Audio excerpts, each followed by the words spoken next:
company केबे कही नाही लोकेशन चेंज हबो बा से ओडिशा छाड़िबो ए कथा कंपनी केबे कही नाही बाहर मु सुनिली आ जते बेले कंपनी सहित बसिली कंपनी तो क्लियर कला जे नाही हमर स्टैंड क्लियर अछि आमे ओडिशा छाड़ू ना आमे जोठी हमर ढेंकानाल रे हमर हबा कथा फाइनल सेठी हबो आ सेठी मध्य तार काम चली काम बंद है पाइपलाइन काम इलेक्ट्रिक काम सब चली काम तो बंद है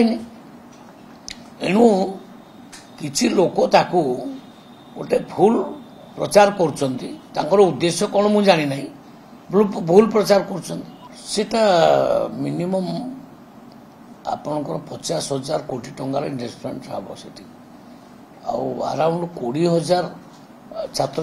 माने स्टूडेंट्स से पाइबे ये चाकरी पाइबे युवक युवती तेणु से बहुत बड़ उपलब्धि आम गोटे ताकू लगिकी आउ किसी इंडस्ट्री आसवा आरंभ हो जाइए आंसिलारी फैक्ट्री जमती आइनॉक्स विंड्स सी बर्तमान जगह नहीं सारी एवं ता काम बर्तमान आरंभ हो पाखापाखि 3,000 पिला आमर चाकरी पाइबे ता पाखे आउ गोटे कल्याणी इंडस्ट्री डेभलप कर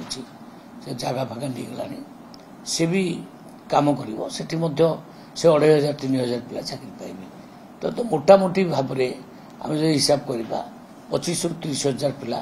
ढेंकानाल ये जो शिल्पायन हवाक जाऊँगी चाकरी पाइबे आउ गोटे आपणकर यही 16 तारिख दिन आम सरकार अनुमोदन देती गोटे नाल्को माने आलुमिनियम फैक्ट्री एटा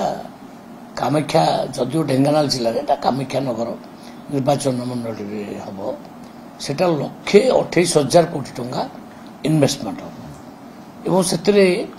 अराउंड 30,000 ରୁ 40,000 स्टूडेंट्स बा छात्र छात्री बा युवक युवती से चाकरी पाइबे तो आमर ढेंकानाल जो शिल्प नथिला